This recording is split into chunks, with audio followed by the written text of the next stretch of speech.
फक्त लाट आणता येईल नाही. तुम्ही लाट हातात घेतलीत की ते पाणीच आहे. आपण अलंकार हातात घेतला म्हणजे सोनंच हातात घेतलं. म्हणून काल आपण बोललो, सोनार बघताना सोनच बघतो, कारण त्याची दृष्टी स्वरूपात असते. आमची आकारात जाते हा आमचा दोष आहे, म्हणून तोटा होतो आम्हाला. सोनाराला कधी तोटा होत नसतो. आमची आकारात दृष्टी जाते, नुकसान आमचं आहे, म्हणून तो घट काढतो. कारण आकार देण्याकरता म्हणून त्याच्यामध्ये थोडं हिमकस त्याला मिसळावं लागतंच, काहीतरी तांब मिसळावं लागतं, ज्याच्यामुळे नाही तर सोन्याला काठीण्य आहे. नुसत्या शुद्ध सोन्याचा दागिना होत नाही, त्याच्यामध्ये थोडं तांब पितळ मिसळावं लागतं. ते किती मिसळायचं असतं, मिसळलेलं किती खरं सांगायचं असतं हा प्रश्न वेगळा, पण मिसळावं लागतं ही गोष्ट मात्र नक्की. सोनार सोनं बघतो, अरे आकाराबद्दल आमच्या भावना आहे, आम्ही आकाराकडे अडकतो म्हणून आम्हाला कारण कळत नाही. आम्हाला आकाराला महत्व आहे, आम्ही नावाला महत्व देतो. सोनार देत नाही, तो सोनच पाहतो. तो किती चांगला दागिना असला तरी तो मोडायला त्याला मागे पुढे त्याच्या अंतःकरणात काही कनवाळूपणा नसतो. तो निष्ठुर होतो, तो अति नाजूक दागिना मोडून टाकतो, त्याला काही वाटत नाही. अहो आम्ही सोनाराकडे काहीतरी घ्यायचं म्हणून आमच्याकडच्या अंगठ्या अमुक तमुक घेऊन जातो आणि ह्याचं बनवून द्या म्हणतो, तेव्हा त्या अंगठ्या तो जाळून टाकतो, काळ्या भोर करून आणतो. आमच्या जीवाला हृदयाला घरं पडतात, त्याला काही वाटत नाही, तो सरळ फेकून देतो, ही शुद्ध अंगठी नाही, ह्याला मुलामा दिलाय, ह्याच्यात काही अर्थ नाही, याच्यामध्ये पाव ग्रॅम सोनं आहे, याच्यात काय देऊ सांगा. आपण सांगतो काही देऊ नका, पैसे द्या, बस झालं, संपलं. आम्ही आकारात आलो. एका माणसाची श्रीमंती होती, खूप श्रीमंत होता, देव सगळे सोन्याचे केलेले. प्रारब्धाची गती फिरली दारिद्र्यात, खायची पंचायती. एके दिवशी त्या देवांची पूजा करताना लक्षात आलं, अरे आपल्याकडचे देव सोन्याचे, मग विकून टाकू. खायला काय येतं, देवाला घेऊन करायचं काय, आपण खाऊ तर देवाला काही करता येईल. मग अश्रद्धा नव्हती, विचार केला देव विकू, सगळे विकायला नको, एक दोन देव विकू, त्याच्यात पितळ्याचे देव करून आणू, पुन्हा आपल्या देवघरामध्ये स्थापना करू, म्हणजे आपल्यालाही काहीतरी उद्योगाला लागायला भांडवल मिळेल, पैसे मिळतील थोडे. म्हणून देवघरातला एक खंडोबा, ते कुत्र, ते घेतलं सगळं, गेला सोनाराकडे. सोनारला सांगितलं, सोनार दादा मला हे विकायचं, घ्या. त्यांनी तो खंडोबा समोर ठेवला, सोनाराने कसाला लावून बघितलं सगळं. तो म्हणाला, आहे सोनं आहे, पैसे देतो याचे, किती द्याल. त्यांनी सांगितलं, जुना काळ होता, 5,000 रुपये देईल. त्यांनी सांगितलं, बरं होईल, 5,000 म्हणजे खूप झाले, बरं होईल, द्या मला. सोनाराने त्याच्याकडून तो खंडोबा काढून घेतला, 5,000 रुपये दिले. त्या माणसाला वाटलं 5,000 पुन्हा सगळा धंदा उभा करता यायचा नाही, अजून थोडेसे पैसे हवेत, म्हणून खिशामध्ये नेलेलं ते खंडोबाचं पुत्र तेही काढलं, तेही त्याला दिलं. सोनार दादा हेही जरा बघा, याचे पैसे द्या. सोनाराने तेही तपासून बघितलं, तो म्हणाला याचेही देतो, याच्यातही सोनं आहे, म्हणे किती द्याल. सोनार म्हणाला या कुत्र्याचे 10,000 देतो. तो माणूस म्हणाला, अहो तुम्ही सोनार आहात, कोण आहात तुम्ही, लाज वाटत नाही, खंडोबाला 5,000 आणि कुत्र्याला 10,000. कुत्र 10,000चं, खंडोबा 5,000चा असतो काय. सोनार म्हणाला, तुझ्या पूर्वजांनी खंडोबापेक्षा कुत्र्यात सोनं जास्त घातलंय, त्याला मी काय करू. माझा संबंध कुत्र्याशी नाही, खंडोबाशी नाही, माझा संबंध सोन्याशी आहे. मी का बोलतो आपल्याला लक्षात घ्या, सोन्यापासून अलंकार झाला म्हणजे सोन्यात परिवर्तन झालं नाही, फक्त त्या सोन्याला वेगळा आकार, वेगळं नाव आलंय, याला म्हणायचं विवर्तवाद. तसं परमात्म्याने जग बनवलं म्हणजे वेगळं काहीच नाही, परमात्माच आहे, फक्त याला जग हे नाव आलंय आणि याला डोळ्याला दिसतं ते रूप आलंय, आहे तो सगळा परमात्माच. याला म्हणतात विवर्तवाद. जन्माद्यस्य यतोन्वयादितरतश्चार्थेष्व विज्ञस्वराट तेने ब्रह्महृदायादि कवये मुह्यन्ति यत् सूर्यः. कशापासून बनवलं त्याने, काय काय बनवलं. तेजो वारी मृदाम यथा विनिमयो. कशापासून, यत्र त्रिसर्गो मृषा. वास्तविक त्रिसर्ग म्हणजे 3 गुणापासून त्यांनी तेज, वारी म्हणजे पाणी आणि मृदा म्हणजे पृथ्वी बनवली. सत्व गुणापासून त्यांनी तेज बनवलं, रजो गुणापासून त्यांनी पाणी बनवलं आणि तमो गुणापासून त्यांनी पृथ्वी बनवली. पण ते बनवताना अशी बनवली की ते बनवलेलं असलं आणि मिथ्या असलं तरी सुद्धा अमृषा दिसते, मृषा दिसत नाही. जणू ते सत्य वाटावं असं सगळं बनवलं. परमात्म्याने जग बनवलं, पण नुसतं बनवलं आणि बाजूला झाला नाही. नाही, तोच जगद रूपाने नटला, तोच जगद रूपाने नटला.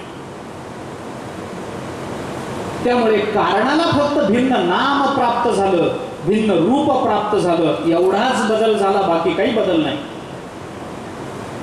आणि म्हणून ते बनवलं, म्हणून त्याच्याच आधारावर ते राहिलं आणि त्याच्या मध्येच ते लयाला झालं.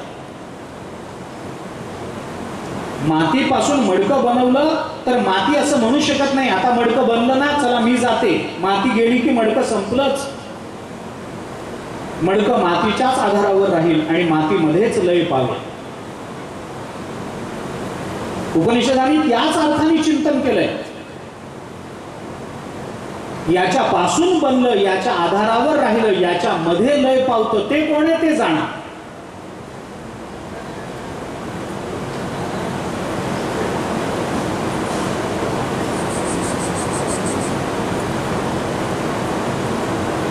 कशापासून? परब्रह्मापासून, परमात्म्यापासून. त्या परमात्म्याला जाणण्याचा प्रयत्न केला पाहिजे, जेणे हे विश्व निर्मिले जयापासून सकळ, त्याच्यापासूनच हे सगळं झालं. आपणची आपुलीच आवडी धरून केली, आपण आपणा ते व्यालेले, आपणा ते व्याले. उपादान कारण निमित्त कारण तोच आहे. त्याच्यापासून बनलं म्हणून तो उपादान आहे आणि हे सगळं जग बनवूनही तो या सगळ्या जगताच्या अतीत राहिला म्हणून तो निमित्तही आहे. अभिन्न निमित्तोपादान कारण परब्रह्म आहे.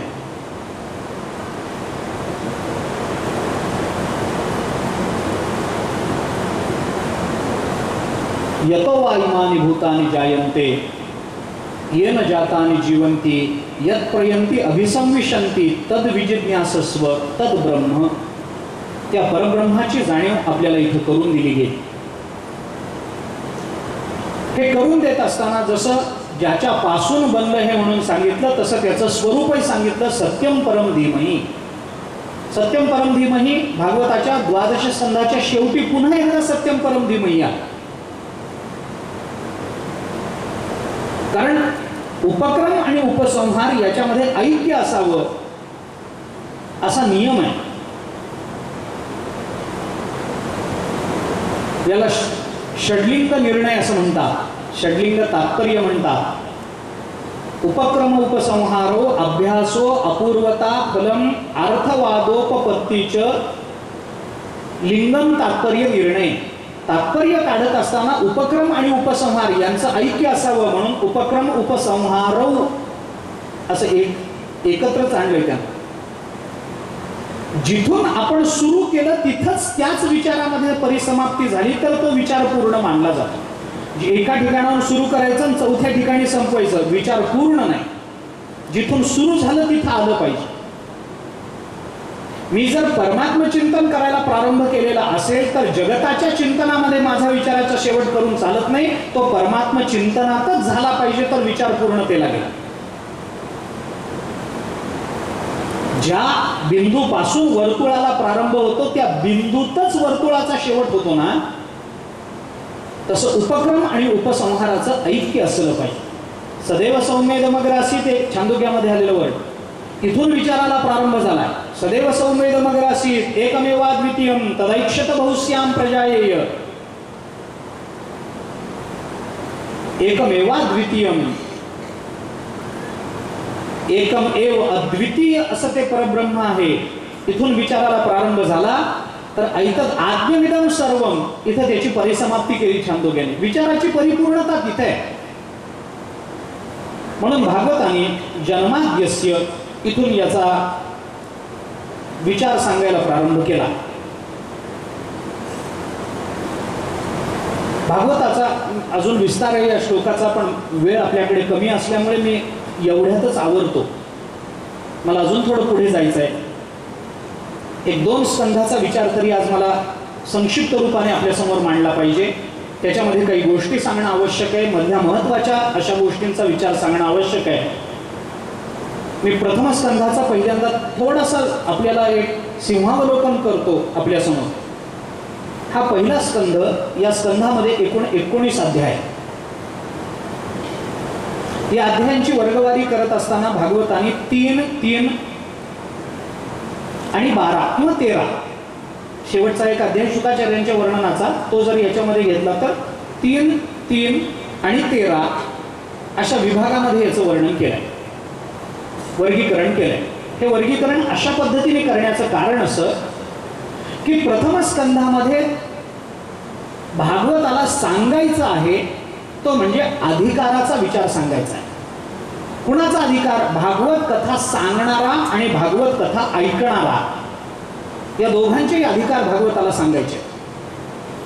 त्याच्यामुळे 3 पद्धतीच्या संवादातून या अधिकाराचं चिंतन झालेलं असल्यामुळे सूत शौनकांच्या संवादाकरता पहिले 3 अध्याय खर्च केले, नारद आणि व्यासांच्या संवादाकरता दुसरे 3 अध्याय खर्च केले, नंतरचे 13 अध्याय शुकाचार्य आणि परीक्षितीच्या संवादाकरता भागवतांनी खर्च केले. असं 3, 3, 13 असं मिळून 19 अध्यायामध्ये भागवतांनी पहिल्या स्कंधामध्ये आपल्याला अधिकाराचा विचार सांगितला. पहिल्या स्कंधाचा विचार एवढाच आहे. पण हे 3 जे संवाद भागवतांनी सांगितले, या 3 संवादाचा थोडासा विचार होणं आवश्यक आहे.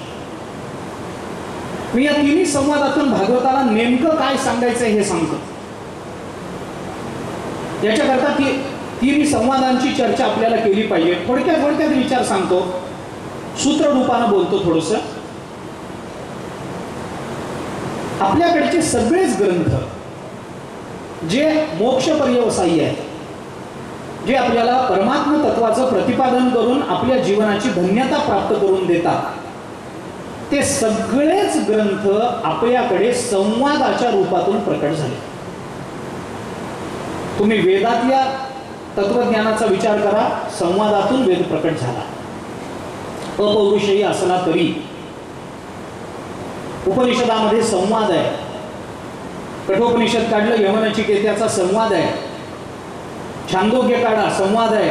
बृहदारण्यक काढा, याज्ञवल्क्य त्यांच्या पत्न्यांचा संवाद आहे. तत्वमसी महावाक्य पहा, श्वेतकेतू उद्धारकांचा संवाद आहे, बापमुलाचा संवाद आहे.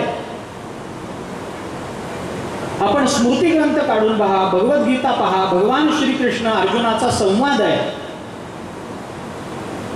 आपण ज्ञानेश्वरी काढून बघा, ज्ञानोबराय आणि त्यांच्या श्रोत्यांचा संवाद आहे.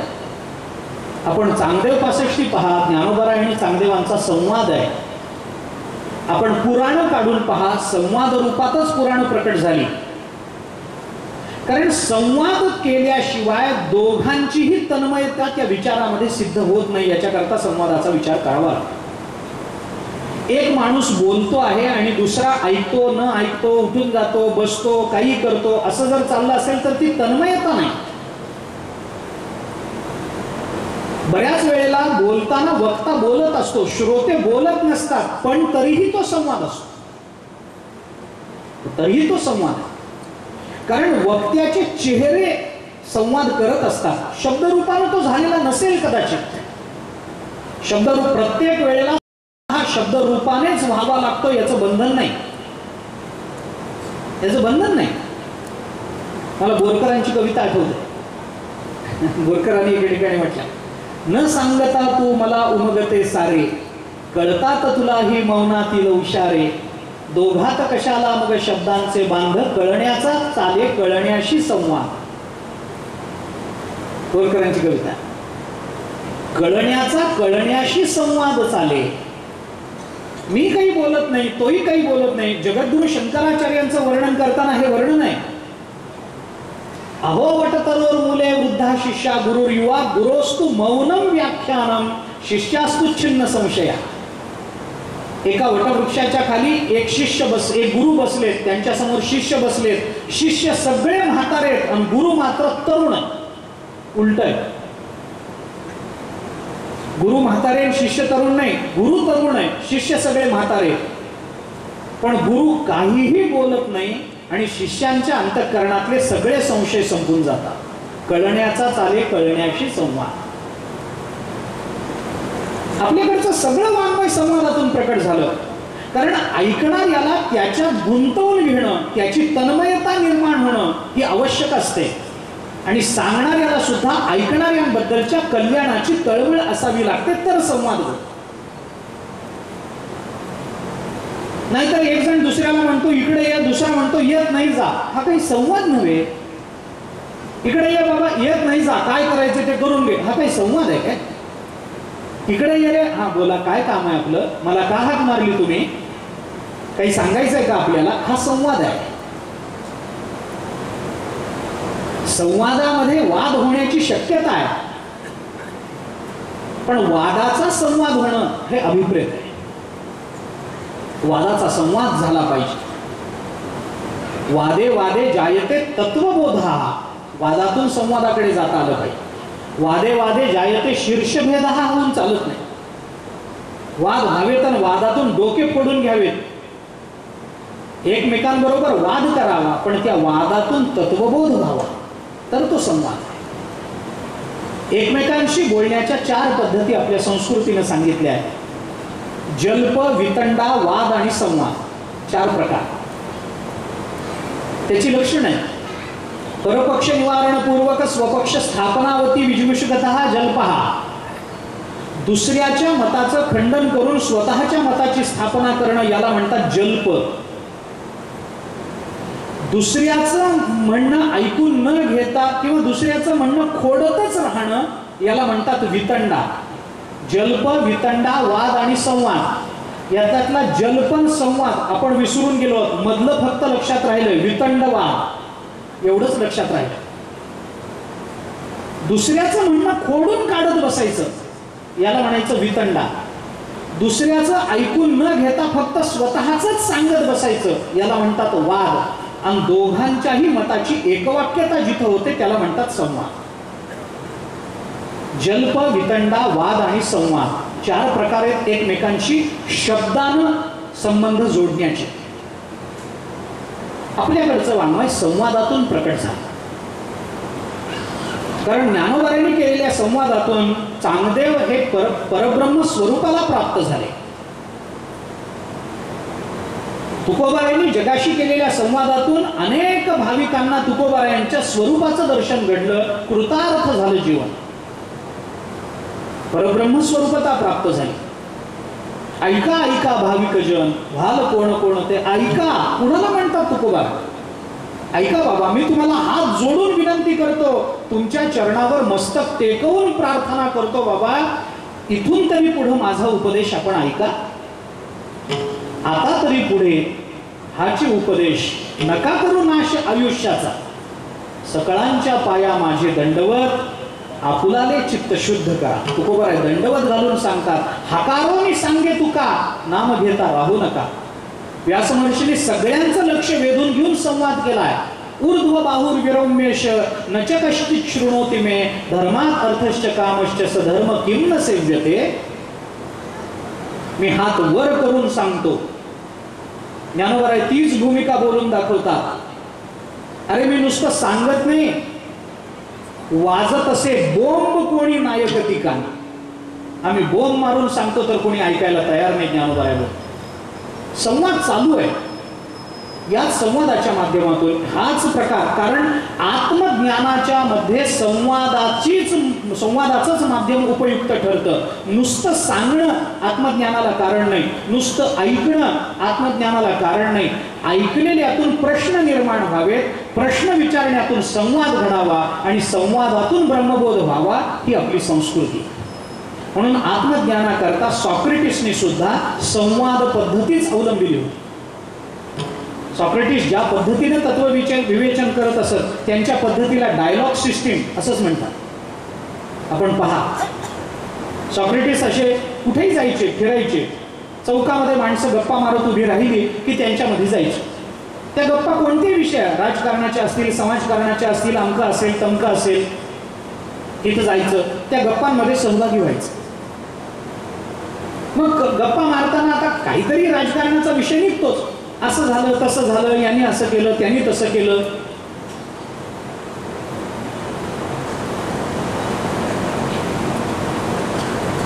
हे ऐकल्यावर सॉक्रेटिस म्हणायचे, त्यांनी तसं केलं? कोण म्हणतं असं? मग म्हणणारा म्हणतो, अहो मी माझ्या कानाने ऐकलंय. तुम्ही काय मला सांगता? मी ऐकलंय माझ्या कानाने. मग सॉक्रेटिस त्याला विचारायचे, मी ऐकलंय याच्यातला मी म्हणजे नेमका कोण रे? आणि मग तिथून तत्वजिज्ञासा सुरू व्हायची. त्याला डायलॉग सिस्टीम असं म्हणतात. संवादातून आत्मबोध होतो, नुसत्या श्रवणातून आत्मबोध होत नाही. अर्जुनाला विचारावं लागलं, अथ केन प्रयुक्तोयम पापम चरति पुरुषः. आणि मग भगवंताला सांगावं लागलं, बाबा कामयेश क्रोधयेश रजोगुण समुद्भवः महाशनो महापाप्मा विद्येनमिह वैरिण. संवाद आहे. तसं भागवताच्या पहिल्या स्कंधामध्ये 3 संवाद आहेत. एक संवाद आहे सुत शौनकांचा, दुसरा संवाद आहे नारद आणि व्यास महर्षींचा, आणि तिसरा संवाद आहे भगवान शुकाचार्य आणि परीक्षितीचा. परीक्षितीच्या संवादामध्ये 13 अध्याय का खर्च केलेत आणि या दोन्ही अध्यायाकरता 3-3च अध्याय का खर्च केलेत याचाही विचार भागवताने आपल्याला सांगितला. त्याच्यातल्या 3 अध्यायातून नेमकं काय सांगायचंय, पुढच्या 3 अध्यायातून काय सांगायचंय, त्याच्या पुढच्या 13 अध्यायातून काय सांगायचंय, हे एकदा कळलं की पहिला स्कंध संपून जातो. हे 3ही संवाद आपल्याला अगदी अल्पांशामध्ये मी आपल्याला समोर ठेवतो. एक 5-7 मिनिटामध्ये, खरं म्हणजे विस्ताराचा विषय, परंतु थोडा विचार मी त्याचा करतो. मला दुसरा स्कंध तरी कमीत कमी संपवला पाहिजे त्याच्याकरता. म्हणून थोडं एकदा आपण नामस्मरण करू. या अध्यायाचा काय खऱ्या अर्थाने, कोणत्या अर्थाने भावबंध आपल्याला जोडता येण्यासारखा आहे त्याचा विचार आपण सांगू. एकदा थोडा वेळ नामस्मरण करू. गोपाल राधे गोविंद राधे, गोपाल राधे गोविंद राधे, जय राधे राधे गोविंद गोपाल राधे, जय राधे राधे, जय राधे राधे गोविंद गोपाल, गोपाल राधे गोविंद राधे, गोपाल राधे गोविंद राधे, गोपाल राधे गोविंद राधे, गोपाल राधे गोविंद राधे, जय राधे राधे गोविंद गोपाल राधे, जय राधे राधे गोविंद गोपाल राधे, राधे राधे गोविंद गोपाल राधे, जय राधे राधे गोविंद गोपाल राधे, गोपाल राधे गोविंद राधे, गोपाल राधे गोविंद राधे, गोपाल राधे गोविंद राधे, गोपाल राधे गोविंद, बोला भजन करा.